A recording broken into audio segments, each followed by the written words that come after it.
देशातील दळणवळण व्यवस्था ही सुरळीत झाली तर देशातील प्रगतीची चक्र हे फिरतात असं म्हणतात. आणि त्या दृष्टिकोनातून देशभरामध्ये वेगवेगळी राष्ट्रीय महामार्गाचे जाळं हे आता गेल्या काही वर्षापासून विणल्या गेले. मात्र ही राष्ट्रीय महामार्गाची ही जाळे जे आहेत त्यामध्ये शेतकरी मात्र पिसला जातोय आणि ही राष्ट्रीय महामार्ग ही मृत्यूचा सापळा होत असल्याचं या ठिकाणी शेतकऱ्यांकडून आरोप केला जातोय. त्या संदर्भात आपल्यासोबत ज्येष्ठ विधितज्ञ ॲडव्होकेट अण्णाराव पाटील हे आपल्यासोबत आहेत. काय सांगणार? दळणवळणासाठी महत्वाचा भाग म्हणून रस्त्यांकडे पाहिल्या जाते आणि ही रस्तेच आता शेतकऱ्यांचा मृत्यूचा सापळा होत असल्याचं बोललं होते. काय सत्यता आहे? नॅशनल हायवे अथॉरिटी आणि स्टेट हायवे अथॉरिटी या रस्ते करण्याच्या कामामध्ये सध्या अतिशय वेगाने काम करत आहेत. लाखो एकर जमीन नॅशनल हायवेमध्ये गेलेले आहेत आणि लाखो शेतकऱ्यांच्या जमिनी या नॅशनल हायवेसाठी संपादित करण्यात आलेल्या आहेत. पण त्या शेतकऱ्यांना योग्य मोबदला न मिळत असल्याने त्या शेतकऱ्यावर उपासमारीची वेळ येते किंवा त्या शेतकऱ्याची विवंचना होत असते. अशा वेळेस खरं म्हणजे केंद्र सरकारने जे कायद्यामध्ये बदल केला, नॅशनल हायवेज अथॉरिटी किंवा नॅशनल हायवेज ऍक्ट प्रमाणे नॅशनल हायवे अथॉरिटी हे नोटिफिकेशन काढते. त्याच्यानंतर जमिनीचे मूल्य ठरवण्याचा कायदा दुसरा म्हणजे भूसंपादन कायदा 2013चा, त्याच्याप्रमाणे जमिनीचं मूल्य ठरवलं जाते. आणि त्याच्यानंतर शेतकऱ्याचं समाधान नाही झाले तर आर्बिट्रेटर हे आर्बिट्रेशन ऍक्ट प्रमाणे, म्हणजे ह्या 3 ऍक्ट मधून करणारा जो शेतकऱ्याचा प्रवास आहे अत्यंत जीव घेणा प्रवास आहे असं म्हटलं तर काही गैर ठरणार नाही. याचं कारण असं आहे, नॅशनल हायवे अथॉरिटी फक्त लोकांना संधी न देता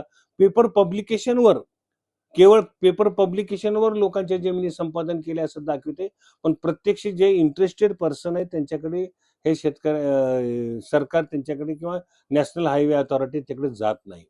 बरं, नॅशनल हायवे अथॉरिटी ही जमिनीचं मूल्य निर्धारित करण्यासाठी कॉम्पिटंट अथॉरिटी म्हणून गव्हर्नमेंटच्याच अधिकाऱ्याला नेमलं जाते, त्याला आपण भूसंपादन अधिकारी म्हणतो. तो अधिकारी कायद्याचे नॉर्म्स ज्या पद्धतीने त्या पद्धतीनं अवॉर्ड करण्याच्या ऐवजी अवघड प्रक्रिया अंमलात आणतो आणि त्या जमिनीचं मूल्य निर्धारण करत असतो. त्याच्या विरोधामध्ये जर शेतकऱ्याचं समाधान झालं नाही, त्या किमतीवर जर शेतकऱ्याचं समाधान नाही झालं तर त्याला पुढे कुठे जावं लागते, तर सेक्शन 3.5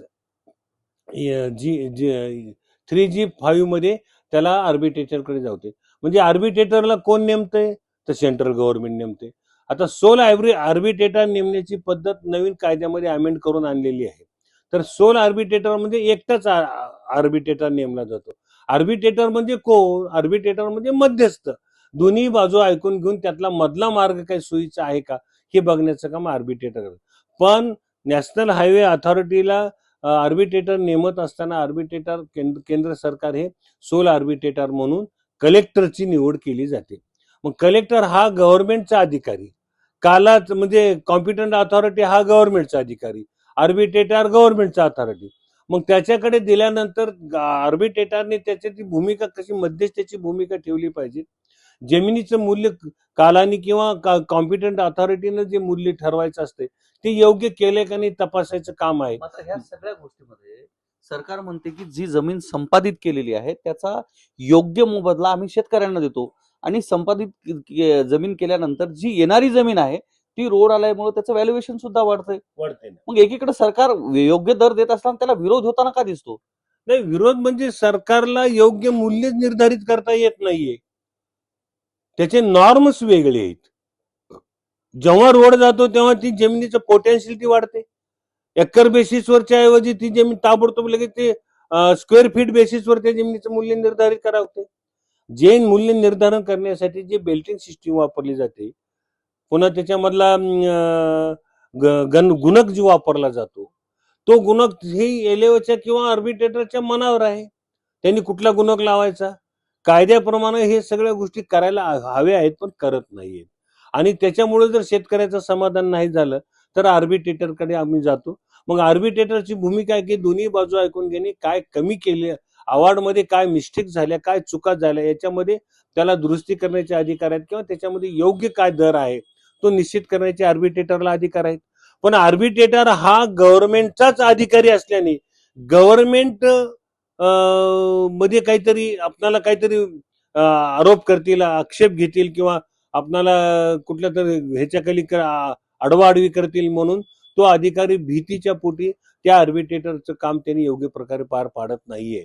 तो एकतर्फी निर्णय घेतो. मात्र समृद्धी महामार्गासारखा महामार्ग होतो, त्याच्यामध्ये अनेक शेतकरी जे आहेत त्याच्यामध्ये मालामाल झाल्याचं सरकार बोलतंय. त्यानंतर हा समृद्धी महामार्ग गेला तर शक्तीपीठ महामार्गाला मात्र शेतकऱ्यांचा विरोध होताना पाहायला मिळतोय. सरकार 4 पट रक्कम देण्याचं देत विरोध असल्याचं बोलत कशासाठी होतो शेतकऱ्याचा? त्याच्या जमिनीचं मूल्य त्याला जर योग्य नाही मिळत असेल, बाजारभावाप्रमाणे जर नाही मिळत असेल, तो विरोध करणारच. कारण त्याच्या जमिनीचं मूल्य रोड गेल्यामुळे दुप्पट होतं, तिप्पट चौपट होत असते. मग त्याप्रमाणे त्याला मोबदला मिळायला पाहिजे, त्याची पोटेन्शियलिटी बघितली पाहिजे. पण हे करत नाहीत. आर्बिट्रेटर आणि कॉम्पिटंट अथॉरिटी हे काय करतात की सरकारच्या भीतीपुटे कमीत कमी पैशामध्ये जमिनीचं मूल्य निर्धारण करणे आणि शेतकऱ्याच्या माथ्यावर आवाड थोपवणे आणि मग त्याच्यातून पण पुढे. पण ही प्रक्रिया 3 कायद्यातनं जात असल्यामुळे एकदा नॅशनल हायवेच्या ह्याच्यामध्ये जातो, पुन्हा लँड ॲक्विजिशन 2013 प्रमाणे करतो आणि त्याच्यानंतर आर्बिट्रेटर हा आर्बिट्रेशन ऍक्टच्या 11 प्रमाणे नेमला जातो. तो सोल आर्बिट्रेटर नेमला जातो, तो गव्हर्नमेंटचा अधिकारी असतो. मग त्याला वेळ मिळत नाही आर्बिट्रेशन मधून. मग सोल आर्बिट्रेटर जर नेमला असेल तर सोल आर्बिट्रेटर हा गव्हर्नमेंटचा अधिकारी असल्यामुळे गव्हर्नमेंटची बाजू लावून धरतो आणि गव्हर्नमेंटला कसं म्हणजे गव्हर्नमेंटची बचाव गव्हर्नमेंटला कमीत कमी पैसे देऊन गव्हर्नमेंटची बाजू कशी संरक्षित करता येईल याकडे त्याचं लक्ष असते. नाहीतर त्याची बदली करणे किंवा अधिकारी किंवा मंत्री ज्या खात्याचे मंत्री त्यांना दाब देऊन सांगितले जाते तुम्ही हे बरं एखाद्या अधिक आर्बिट्रेटरने जर समजा एखादे 2 रुपये वाढवून दिली किंवा त्या योग्य मोबदला जर दिला तर त्या अधिकाऱ्यावर एक कुठे कलेक्टर जाऊन एक पाठक नावाचा कलेक्टर सस्पेंड झाला किंवा त्याला अटक करण्यात आली, त्याच्यावर आरोप करण्यात आले. त्यामुळे सगळे कलेक्टर्स जेवढे कलेक्टर्स आहेत आता ते सगळे भिवू लागलेले आहेत. म्हणजे ही कालचीच लातूरची घटना आहे ती, ज्या संदर्भात बबनराव लोणीकर जे आहेत त्यांनी सदनामध्ये या संदर्भात प्रश्न उपस्थित केला होता आणि संबंधित कलेक्टरनं 70 कोटीचा भ्रष्टाचार केल्याचा आरोप होता. हो ना, मग तो एक कलेक्टर आहे तो त्यांनी आता एखादी कलेक्टर केला असेल मग ते त्याची भीती सगळ्या कलेक्टरला भाव पैसे वाढवून दिले किंवा काही आगाऊपणा केला तर आपल्याला सरकार गव्हर्नमेंट इन्क्वायरी लावेल. मग या भीतीपुटी त्यांनी आर्बिट्रेशन करायचं नाहीये, फक्त आलेले मॅटर काहीतरी ऐकायचं आणि ते मॅटर डिसमिस करून टाकायचे किंवा ऍप्लिकेशन रिजेक्ट करून टाकायचे. अशी जर भूमिका घेतली तर इतर शेतकऱ्यांना न्याय कसा मिळणार आहे? तुम्ही खरी काय भूमिका ती बघून घ्या ना. मग त्याच्यानंतर त्यांनी जर ऍप्लिकेशन आर्बिट्रेटर ऍप्लिकेशन रिजेक्ट केला तर कोर्टात यावं लागतं सेक्शन 34 खाली आर्बिट्रेशनच्या. त्याला सुद्धा लाखो रुपयाची कोर्ट फीस भरावी लागते. वास्तविक पद्धत त्या कोर्टाला काहीच अधिकार दिले नाहीत सेक्शन 34 मध्ये. त्याला फक्त सेटअसाइड करायचे अधिकार दिले, पण कुठलंही मॉडिफिकेशन किंवा इन्हान्समेंट करण्याचे अधिकार कोर्टाला दिलेले नाहीये कायद्यात. त्याच्यामुळे तो जो आवाड तो जो कोर्ट आहे त्याला काही करताच येत नाही ना. आर्बिट्रेटरनं जसं केलं तसं त्याला रिजेक्ट करतो आणि पाठवतो. त्याच्यानंतर पुन्हा हायकोर्टात त्याला रेमेडी सेक्शन 37 खाली. मग कोर्ट हायकोर्टात जायचं म्हणजे सहज जाते का कोणी? त्याला किती खर्च येतो? या सगळ्या खर्चाच्या बाबी जर पाहिल्या तर शेतकऱ्याला मरल्याशिवाय दुसरा पर्याय उरत नाही. म्हणजे एकीकडं रस्त्याच्या कामामध्ये त्याची जमीन सरकार संपादित करते, एकीकडे तो शेतकरी भूमिहीन होतो, दुसरीकडे त्याला त्याचा मोबदला मिळत नाही, योग्य मोबदला मिळत नाही आणि योग्य मोबदला मिळावा यासाठी त्याला कोर्टात जावं लागते, ज्या ठिकाणी ही सुद्धा खर्चिक बाब आहे. म्हणजे एक तर हायकोर्ट किंवा सुप्रीम कोर्टामध्ये त्याला जावं लागते. असे किती खटले महाराष्ट्रामधून आहेत जे की संपादित ज्यांच्या जमिनी संपादित झाल्यात आणि ते आता आज कोर्टामध्ये चालत आहेत आणि प्रलंबित आहेत. लाखो प्रकरण प्रलंबित आहेत आणि आर्बिट्रेटरकडे पडून आहेत लाखो. आता माझ्याकडलाच विषय घेतला तर 3-4 हजाराच्या वर संख्या आहे आर्बिट्रेटरच्या माध्यमातून पण महाराष्ट्रात. पण आर्बिट्रेटर काही करत नाही, काम सारी केले सर करतात आणि ऍप्लिकेशन काही तर थातूर मथूर आर्ग्युमेंट केले ऐकून घेतल्याने करतात, केले की ऍप्लिकेशन रिजेक्ट करतात. पण त्या मॅटरचे मेरिट्स काय आहेत कोण बघायचे? मेरिट्स पुन्हा कोर्टात झाले की 3-3 लाख रुपये कोर्ट फीस भरावे लागते. कोर्टाचे हात बांधलेले 34 खाली, त्याला काही इन्हान्समेंट करता येत नाही, मॉडिफिकेशन करता येत नाही. त्याच्यानंतर त्यांनी कोर्टाने समजा डिसमिस केला अर्ज, तर त्याला हायकोर्टात जावं लागतं. हायकोर्टात जाणं एवढं सोपं आहे का? मग ही सगळ्या 3 कायद्यातली प्रक्रिया करून शेतकरी वाचेल का? शेतकरी करू शकतो का? बरं, ही किती राष्ट्रीय महामार्गाची प्रकरणं आहेत जी अद्याप प्रलंबित आहेत आणि त्याचा मोबदला जो आहे तो शेतकऱ्यांना मिळाला नाही किंवा किती मिळालाय? त्याचा मला एक्झॅक्ट आकडा सांगता येणार नाही, पण लाखो प्रकरणं आर्बिट्रेशनकडे, प्रत्येक जिल्ह्यामध्ये लाखो प्रकरणं राष्ट्रीय पेंडिंग. महामार्ग ती कोणकोणती आहेत सध्या, जेणेकरून त्याच्यावर होणं अपेक्षित आहे, ज्याचा मोबदला मिळणं अद्याप बाकी आहे? नाही, असे अनेक, एक नाही, जेवढे आतापर्यंत नॅशनल हायवे झाले तर त्यापैकी सगळ्यांचेच प्रश्न प्रकरण आणखीन मार्गी लागलेले नाहीत. कुठला हायकोर्टात आहे, कुठल्या आर्बिट्रेटरकडे आहे, कुठल्या कोर्टात, डिस्ट्रिक्ट कोर्टात आहे, नाहीतर हायकोर्टात आहे. हे सगळे प्रकरण आजपर्यंत पेंडिंग आहेत. क्योंकि कशासाठी आहेत पेंडिंग? तरी proper determination of market price of which is acquired by the government. जी गव्हर्नमेंटनं अक्वायर, त्या लँडच्या आणखीन योग्य मोबदलाच मिळाला नाही, याच्यासाठी शेतकरी तात्पर्यानं भांडत असतात.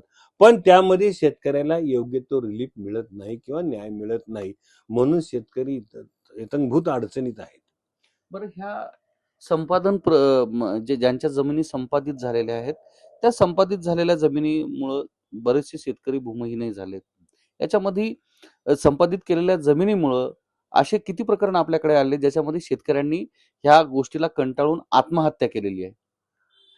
नाही, त्याचा काही एक्झॅक्ट फिगर सांगता येत नाहीये, पण शेतकरी मात्र या गोष्टीमुळे अत्यंत अडचणीत आहेत. काही शेतकऱ्यांनी आत्महत्या केलेला आम्ही ऐकू आहे, पण त्याचा मला एक्झॅक्ट फिगर सांगता येणार नाही. पण ही वेळ शेतकऱ्यावर का यावी? एकतर जमीन द्यायची रोडला आणि पुन्हा पैशासाठी वाट बघत बसायचं, आणि मग ही अवघड प्रक्रिया, नॅशनल हायवे, आर्बिट्रेशन, भूसंपादन कायदा, पुन्हा हायकोर्ट, पुन्हा रिट पिटिशन, ही किती अवघड प्रक्रिया आहे. कोण सांगितलं एवढं करायला तुम्हाला? तुम्हाला जर नॅशनल हायवेला जमीन आहे तर आवडप्रमाणे पैसे करा, नाहीतर सरळ ट्रिब्युनल तयार करा नाही, आणि तिथं रिटायर हायकोर्ट जज किंवा रिटायर डिस्ट्रिक्ट जज म्हणून आर्बिट्रेटर नेमा ना. तुम्ही तुमचे कलेक्टरच का नेमता? आणि मग तुमचे कलेक्टरने काय तरी करायचं, ऍडमिनिस्ट्रेशन करायचं, कलेक्टरचा कारभार बघायचा का आर्बिट्रेशनचे मॅटर चालवत बसायचं? मग तुम्हाला दुसरा माणूस सुद्धा आर्बिट्रेटर म्हणून घेता येईल ना. हायकोर्ट जज आहेत, डिस्ट्रिक्ट जज आहेत, कुठल्याही माणसाला एक आर्बिट्रेटर नेमा. आणि खरं म्हणजे आर्बिट्रेटर नेमत असताना अंडर सेक्शन 11 ची सुप्रीम कोर्टाने आर्बिट्रेटर, हायकोर्टच्या चीफ जस्टिसने आर्बिट्रेटर नेमलं पाहिजे. गव्हर्नमेंटला आर्बिट्रेटर नेमण्याचा मुळीच अधिकार ठेवला नाही पाहिजे. आणि गव्हर्नमेंट आपल्या सोयीचे अधिकारी आर्बिट्रेटर पण नेमते आणि आपलं काम करून घेते. एकदा जमीन संपादन करतात, संपादन केली की रोड तयार करतात, शेतकऱ्याला अडविता येत नाही, रोड केले की टोल सुरू करतात, आणि मग कोर्टात पेंडिंग मॅटर असलं की भांडत राहावा. मग त्यांचे आर्बिट्रेशन पुढे मग नॅशनल हायवेचे वकील, नॅशनल हायवेचे अथॉरिटीचे वकील, हे सगळे वकील येऊन बसतात आणि पेंडिंग मॅटर ठेवतात. बरं, ह्या सगळ्या प्रक्रियेमध्ये सरकार बोलताना पाहायला मिळते की हे सरकार जे आहे ते शेतकऱ्यांचं सरकार आहे. शेतकऱ्याविषयी हे जे सरकार आहे प्रामुख्याने त्यांच्या मागण्यांकडे लक्ष दिलं जातं असं बोलतंय. आणि या सगळ्या गोष्टीमध्ये आता सरकारची काय भूमिका? हे एवढे प्रलंबित खटले आहेत, या संदर्भात सरकारने काही भूमिका मांडली स्वतः, किंवा आर्बिट्रेटरवरच एवढं थांबून राहिलेलं आहे? खरंच वाटतंय सरकार यांना मोबदला देईल? हे सरकार शेतकऱ्याचं अजिबात नाही, आणि सरकारच्या बाबतीत ह्या शेतकऱ्यापुढे तिळभर सुद्धा सहानुभूती ह्या शेतकऱ्याबद्दल या सरकारला नाही. ह्या नाही, केंद्रातल्या बी नाही. फक्त त्यांना दिसतंय ती काय, संपादन करणे, आपलं प्रोग्राम सादर म्हणजे रोड करणे, चालू करणे, टोल करणे, एवढ्या पुरतं मर्यादित आहेत. पण त्या शेतकऱ्याचं पुनर्रिहॅबिलिटेशन झालंय का नाही हे पाहण्याची जिम्मेदारी सुद्धा सरकारची आहे, आणि मग हे सरकार पाहत नाही. मग त्यामुळं हे सरकार थोतांड खोटं बोलते सरकार. अजिबात सरकार शेतकऱ्याच्या बाजूने नाही, शेतकऱ्याची मदत करणारं सरकार नाही. असं जर म्हणत असेल तर तो अत्यंत मूर्खपणाचं होईल.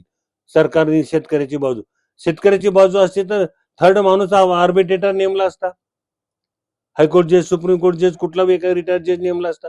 नाही, डिस्ट्रिक्ट कलेक्टरच नेमायचा.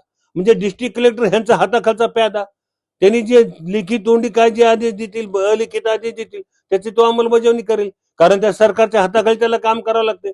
मग त्याची आर्बिट्रेशनची भूमिका तो मांडेल का? मांडूच शकत नाही, बोलूच शकत नाही.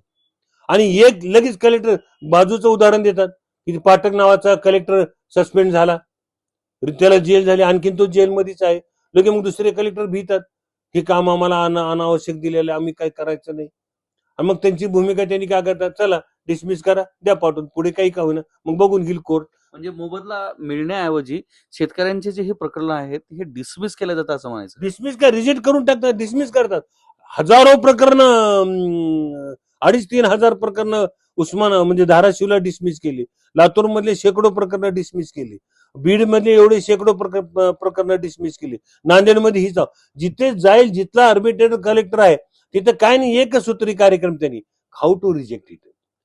निश्चितच कारण राज्यभरामधून वेगवेगळी जी राष्ट्रीय महामार्ग जात आहेत त्याच्यामध्ये मोठ्या प्रमाणामध्ये शेतकऱ्यांच्या जमीन ह्या संपादित केल्या जात आहेत. मात्र त्या माध्यमातून मिळणारा जो मोबदला आहे तो अत्यल्प असल्याचं शेतकऱ्याकडून बोलण्यात येते. कारण ज्या पद्धतीनं म्हणजे बाजारपेठेचा पेठेतील जो दर आहे त्यानुसार त्यांना मोबदला मिळणं अपेक्षित आहे, मात्र तो मिळत नसल्या कारणानं बरेचसे राष्ट्रीय महामार्गाला विरोध होताना पाहायला मिळतो आणि ही सर्व खटले मोबदला न मिळाल्यामुळं न्यायालयात जातात. मात्र त्यावर ज्या पद्धतीची यंत्रणा राबवल्या जाते ती जी खटले आहेत ती सरळ डिसमिस केली जातात. त्यामुळं न्यायालयात सुद्धा शेतकऱ्यांना न्याय मिळत नाही.